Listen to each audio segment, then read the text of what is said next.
And the Russians say they soon will recognize the new government of Bangladesh. One of the reasons why there is a Bangladesh today is the fact that troops from West Pakistan, Punjabis, savagely terrorized the Bengali population of East Pakistan. Perhaps 1 million people died. Here now is some blurry videotape taken 10 months ago, hidden since then, of how the terror began.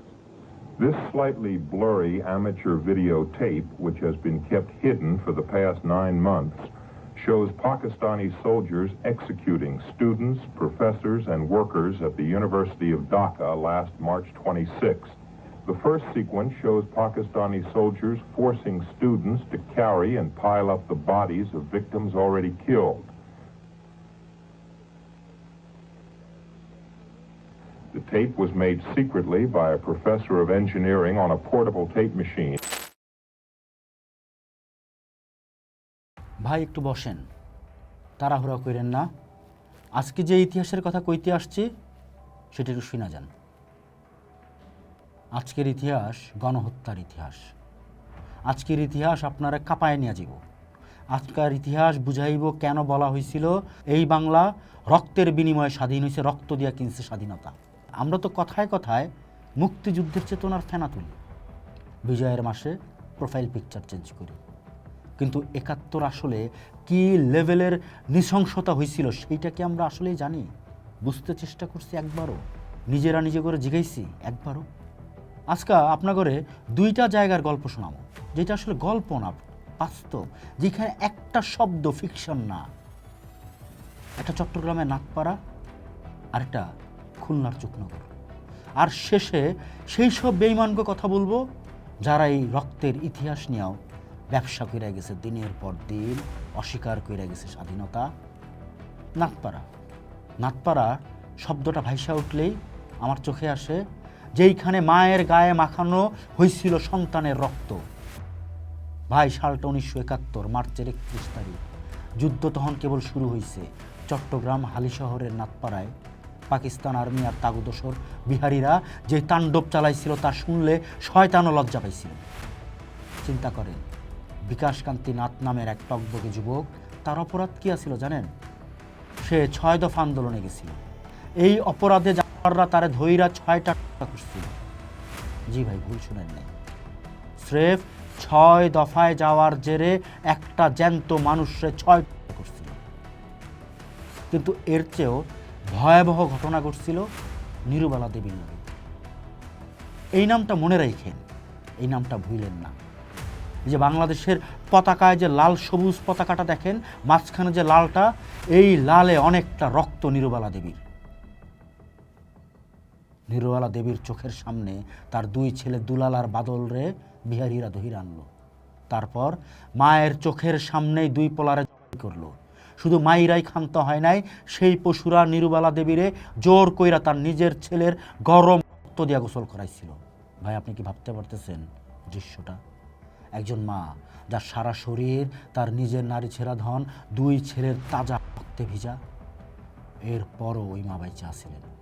কিন্তু সেই trauma নিয়া তিনি কেমনে বাকি জীবন পার করছেন সেইটা ভাবলেই তো গা শিউরে ওঠে। নাথপাড়া এই বদ্ধভূমিতে সেই দিন আগুন দিয়া জ্বালাই দিছিল ঘরবাড়ি, নারী শিশু বৃদ্ধ কাউরে ছাড়ে নাই। অথচ আজকে সেই নাথপাড়ার অবস্থা কি জানেন? একটা স্মৃতিফলক বানানো হয়েছিল, সেইটা এখন ময়লার ভাগার।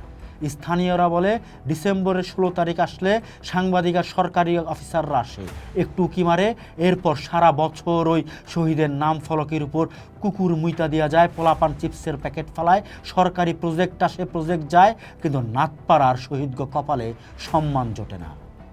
এই হইল আমগো কৃতজ্ঞতা। চিটাগাং শহরটা 71 পুরাটাই আসছিল কসাইখানা। শুধু নাথপাড়া না ভাই, পুরা চিটাগাং তখন আসছিল মৃত্যুর উপত্যকা। 25শে মার্চ অপারেশন সার্চলাইট শুরু হওয়ার পর থেকে এপ্রিল পর্যন্ত হালি শহর আর নাথপাড়ায় 70 থেকে 80 জনরে মারল। এরপর ধরলো পাহাড়তলি, ফয়েজ লেক চেনেন তো? প্রেমিক প্রেমিকা নিয়ে ঘুরতে যান যে, এই ফয়েজ লেক এলাকায় এপ্রিল মাসে 300 মানুষ দিয়েছিল পাকিস্তানিরা আর তাগো এই দেশীয় চামচারা। সব মিলাইয়া চট্টগ্রামে প্রায় 116টা জায়গায় গণহত্যা হয়েছিল। এর মধ্যে 61টা বদ্ধভূমিত শহরের ভিতরেই। খোঁজ নিছিলেন কয়টার অস্তিত্ব আছে এখন? সব জায়গায় এখন বড় বড় বিল্ডিং, আমরা এর উপর বিল্ডিং বানায়া এখন এসি রুমে বৈশা মুক্তিযুদ্ধের গল্প করতেছি। এরপর ধরেন চুকনগর, যেইখানে নদীর পানিও লাল হয়ে গেছে। 20 মে 1971 ভারত বর্ডারে যাওয়ার জন্য হাজার হাজার মানুষ জড়ো হয়েছে চুকনগর বাজারে। হিন্দু মুসলিম সব ধর্মের মানুষ, একটাই আশা, বর্ডার পার হইয়া জানটা তো বাঁচান যাইব। সকাল 10টা-11টার দিকে হঠাৎ ট্রাক ভইরা পাকিস্তান আর্মি আর রাজাকার রাইসা হাজির। কোনো কথা নাই, বার্তা নাই, শুরু হইল ব্রাশ ফায়ার, বৃষ্টির মতো গুলি। মানুষ মানুষ দিক বিদিক ছুটতেছিল, বাঁচানোর লইগা নদীতে ঝাঁপ দিছে, কিন্তু ওই হায়নারা নদীতেও গুলি চালাইছে। ভদ্রা নদীর পানি সেই দিন আর পানি আসছিল না, পুরাটা লাল হয়ে গেছিল। মাত্র 4-5 ঘন্টার অপারেশনে 8 থেকে 10 হাজার মানুষ নাই হয়ে গেছিল। চিন্তা করা যায় পৃথিবীর ইতিহাসে এত কম সময়ে এত বড় গণহত্যা আর কোথায় হয়েছে। এরশাদ আলী মোরল নামের একজন স্থানীয় লোক ছিলেন, তিনি পরে বলছিলেন তিনি একা হাতে প্রায় 4000 লাশ নদীতে ভেসে গেছিলেন। ফেলার আর জায়গা ছিল না, বাতাসের গন্ধে দম নেওয়া যাইত না। চুকনগর আমাগরে শিখায় পাকিস্তানিরা মানুষ মারত না, তারা পোকামাকড়ের মতো বাঙালি সাফ করতে চেয়েছিল। এখন আসে আসল কথা। এত এত প্রমাণ, এত এত বদ্ধভূমি, এত এত সাক্ষী, এরপরেও একদল লোক আছে যারা কয়ে ওঠে, কই 30 লাখ তো মরে নাই, কিংবা 71-এ তো গন্ডগোল হয়েছিল, যুদ্ধ হয়নি। ভাই, 30 লক্ষের সংখ্যাটা নিয়ে যারা ক্যাচাল করে, তাকে মতলবটা পরিষ্কার।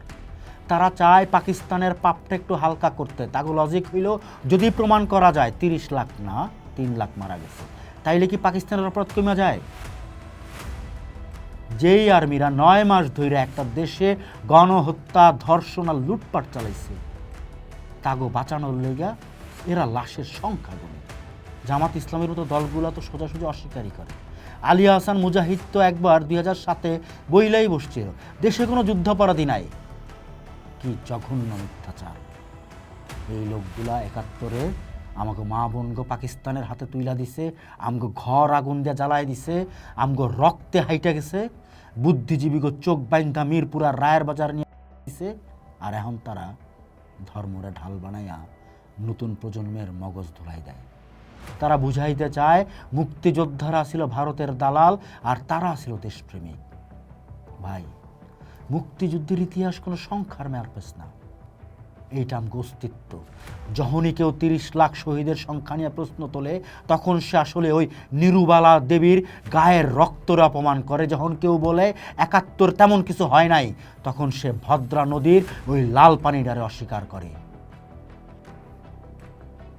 জেনারেশনের পর জেনারেশন একটা বড় সমস্যা হইল, আমরা ভুইলা যাই।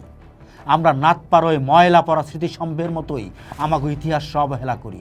সরকারি আমরা তো আইসা ফিতা কাইটা চলে যাইব, কিন্তু দায়িত্বটা তো আমগো। নাতপাড়ার ওই জরাজীর্ণ স্মৃতিস্তম্ভ, চুকনগরের বাতাস আর রায়ের বাজারের মাটি, এরা কিন্তু এখনো বিচার চায়। বিচার শুধু ফাঁসি দেওয়া হয় না, বিচার হয় ইতিহাস মনে রাইখা। যারা বলে 71-এ গণহত্যা হয় নাই, তাগো মুখের উপরে সত্যগুলা ছুঁইরা মারেন। ভাই বেরাদের আড্ডায়, চায়ের দোকানে, ফেসবুকে এই গল্পগুলা বলেন। বিকাশ কান্তির 6 হয়ে যাওয়ানের গল্প, নিরুবালা দেবীর রক্ত স্নানের গল্প। সরকার জাদুঘর বানাক আর না বানাক, আমাকে বুকের ভেতর যেন একটা জাদুঘর থাকে। শহীদের রক্তের লগে বেইমানি করেন না। 30 লাখ মানুষের রক্তের ঋণ আমরা কোনোদিন শোধ করতে পারবো না, কিন্তু অন্তত কারিগরে আর তাগো দোসর করে ঘৃণিত করতে পারবো। ইতিহাস ভুইলা গেলে জাতি হিসাবে আমাকে কোনো দাম নাই। তাই আসেন, চোখ কান খোলা রাখি, মিথ্যাচার ঠেকায় দেই, শহীদ কোনো গণিত বিদ্যা না। আজ 15ই ডিসেম্বর। পোস্ট দেখুন, ভাবুন, করুন, থাকুন পোস্টের সাথে।